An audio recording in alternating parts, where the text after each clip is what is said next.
Hey there, it's Mike again. Welcome back.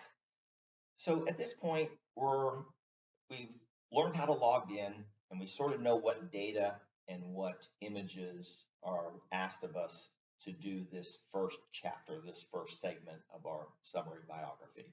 So let me just step you through some of the aspects of it. It's a short questionnaire. It's not difficult to fill out. You could do it with a tablet. You can do it on your PC. Not ideal yet for a cell phone, but it works better with a larger screen. So the first thing you'll notice is a little help button up here. So if you're confused about what data to enter or why it's required or any of that information, just click on help Enter your first name and and it will pop a little help file, which will read it to you and will also display the text of the help.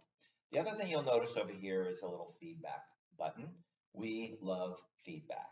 So if you're confused about something, something's not working quite right, you think you discovered a bug, or you have an idea for a new feature, something that we should add, just click feedback, just type in your whatever you want to tell us. You don't have to give your email address unless you want us to get back to you. We will, and click send, and we'll go off and we'll send it routed to the appropriate people. So we do love feedback. You'll see this on every screen. Feel free to let us know about your experience and where you may be slowing down or getting confused on any of this because we want to make it as simple as possible. And then again, you'll see the help screen. So the help button and the feedback are on every single screen. So here we go, very simple start. The start of your life story is your name that was given to you at birth, or the name you go by now, and in your place of birth. So that's where we're going to start. So I'm going to just do a fictitious Robert Johnson, making this up as I go here. Robert is a male, and the reason we ask for the gender is because the story will be narrated in a male, female, or non-binary voice. You can change this later if you don't like it, but we like to capture the gender just so the virtual biographer later, as he or she begins interviewing you, will be able to put your gender in context with your lived experiences, which you'll learn about more as we go through this.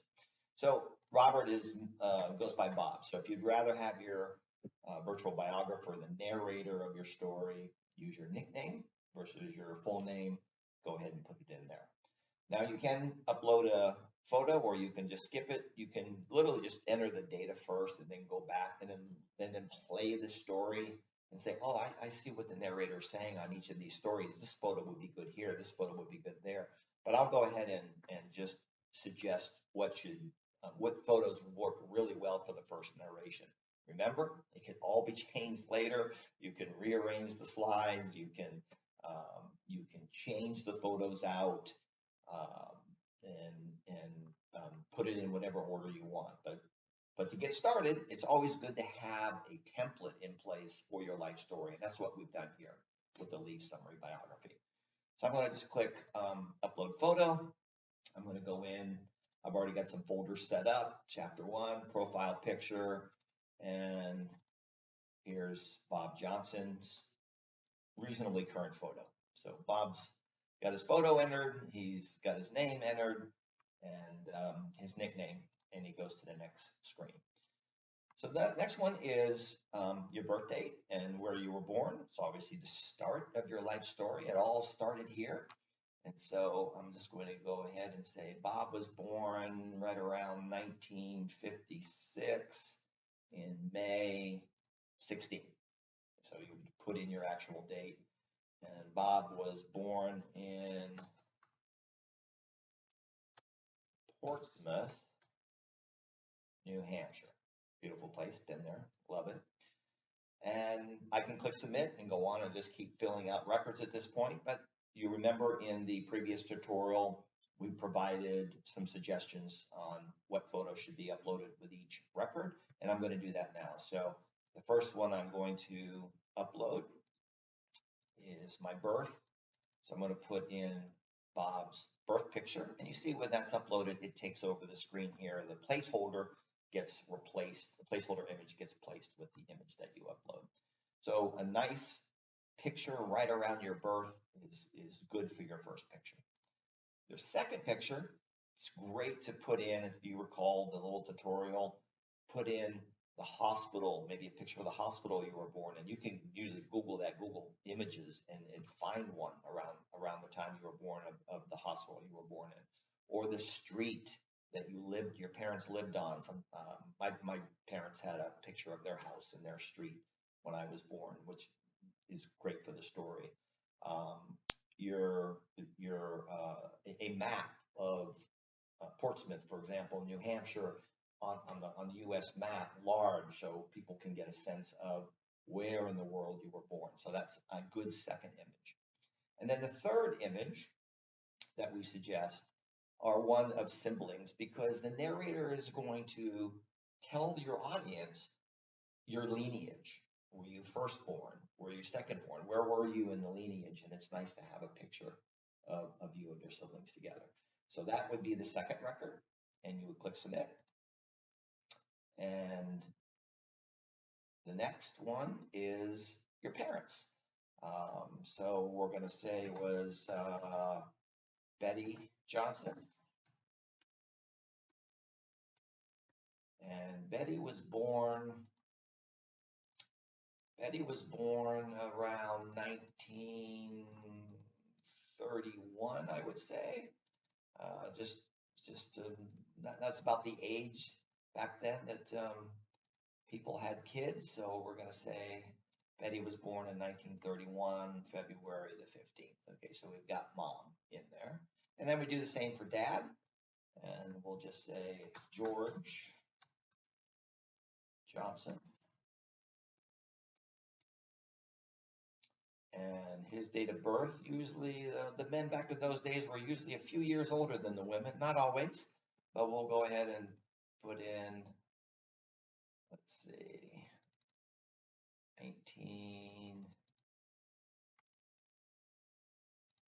1929, and George was born in June 7th. Just kind of making this up as we go, just so you can see how it works. Now, you remember from the tutorial on the records, what photos go good with this record? Well, a story, a picture of mom or dad. And what really goes well is a picture of your mom and dad around the time you were born, because you're going to hear the narrator use that in the playback. So we're going to go to parents, and we're going to pick mom. Say simulated picture of Betty, what she looked like then, and then we're going to have dad's picture. Okay, and so now we have our parents' records have been input. And then we hit submit.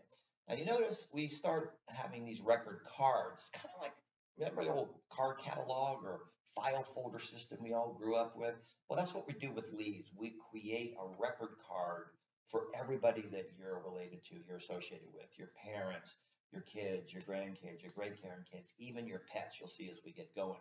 And this is good to hand down in the future, hand down to your kids and grandkids so that they have these records. And as Leaves continues to expand its capability, these records will go a lot, you'll be able to add a lot more deeper information and even connect them to your genealogy records if you're using something like Ancestry or MyHeritage or any of the other ones. So you can, of course, edit these by clicking the edit button, or you can change and add additional photos if you want. But we'll leave that for now. So just remember, each person in your life gets their own record card, and you can expand on that over time and add different photos of them. Going to click next. Next is guardian records. Lots of people were raised by a grandparent. They were raised by an aunt, an uncle. Some were raised by a nanny.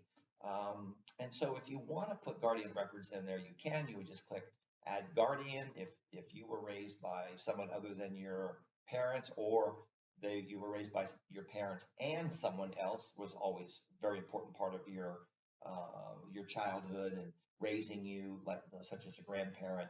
You just put in their name, again, date of birth, photos of them, especially around the time that you were born, and the guardian type, and the record will get added. So it's nice to be able to add these guardian records. Lots of folks have guardians in addition to parents or in lieu of parents. So I'm going to click next because Bob Johnson here didn't have any guardians. He just had his parents. Next are sibling records. You may or may not have had siblings. Most people of our generation, the baby boomer generation, had 2 or 3 siblings. That was pretty, I think the statistic was 2.8 kids per family in the 50s and 60s. So if you had a sibling, here's where you would add them. So I'm going to click add sibling, and I'm going to say Bob had 2 sisters. Just again, making this up, you would put in your own. So we had Margaret,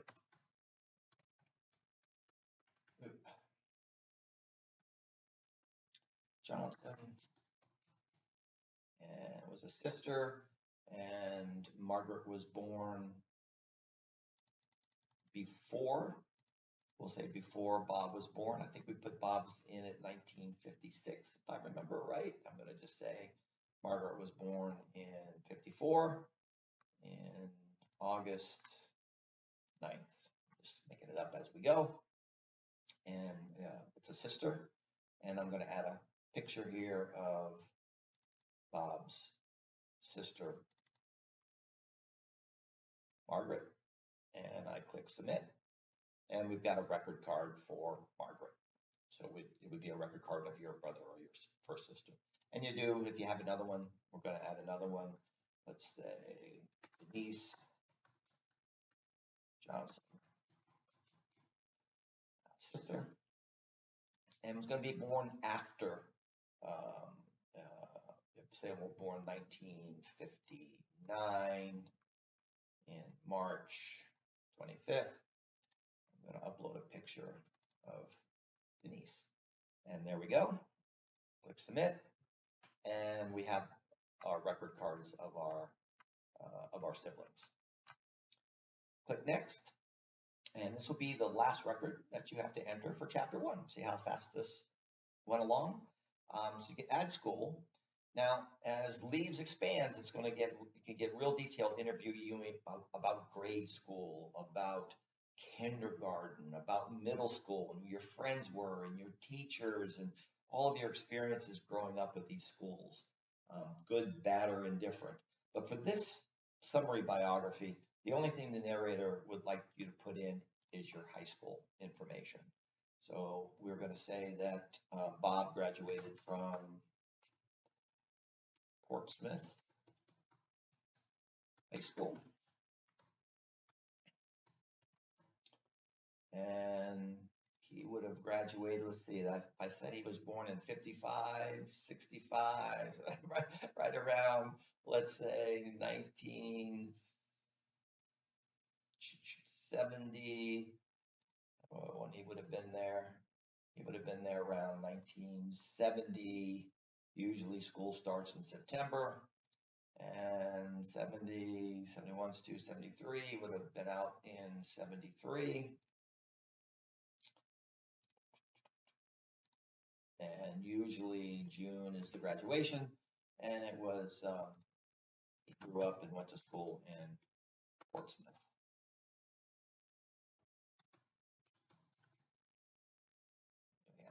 Okay. And did you graduate? Surprisingly, not lots, but a significant percentage of people did not graduate high school. They got their GED, and some of them did an accelerated program. So if you didn't graduate, it's not a problem. The narrator won't use that in your narration. If you did graduate from high school, click it on, and then that way the narrator will say Bob graduated in 1973. So give some context to the viewer of your story. So for the photos for high school, we suggest 2. The narrator suggests 2 for this story. Again, remember, can all be changed later. We're just trying to get you in the flow of telling the story. So the first one would be when the first year of high school, so like when you were a sophomore, or you with your friends. That would be, it's great to show the progression of you and how you changed physically as you grew up. And then the second photo might be your graduation picture. or it could be the actual high school that you attended, or maybe your high school diploma. So we suggest at least two. The narrator wants to use at least two photos for this segment of your of your summary biography, and click submit. And the school record is created. Again, eventually, some people went to multiple schools.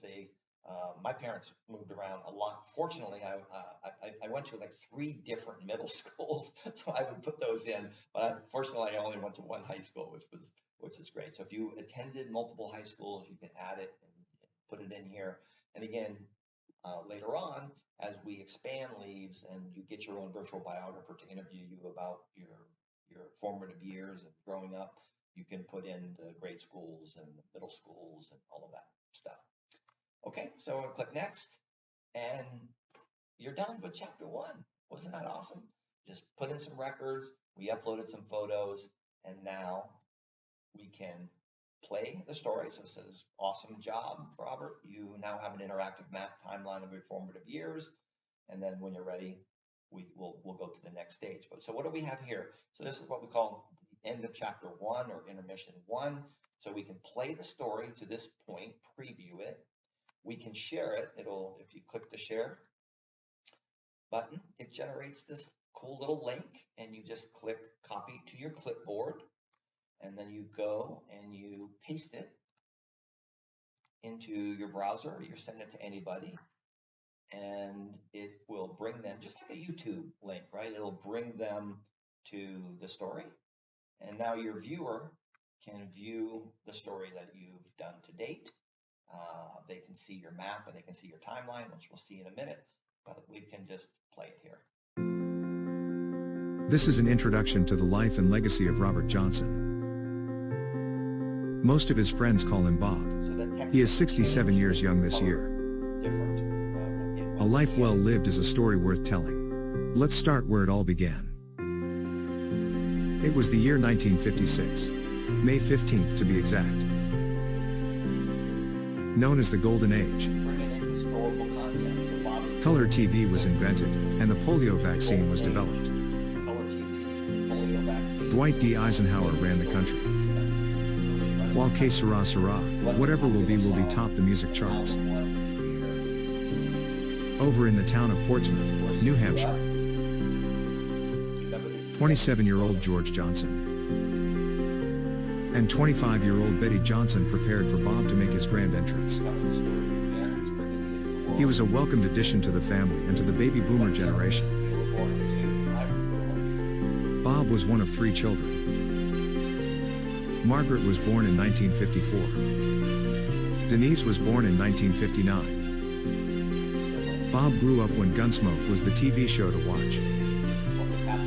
And just about everyone sang along to Frank Sinatra. By 1973, the family was living in Portsmouth, New Hampshire, where Bob graduated from Portsmouth High School. If he wasn't wearing bell-bottoms and dancing disco, well, then, he was the exception. So we bring in this historical context based upon the times in which you and that's it. So it just runs that part of the story. Close that down, we'll get back to our editing environment. So you can share your story, people can comment on it, they can like it, they can suggest memories that you can add later.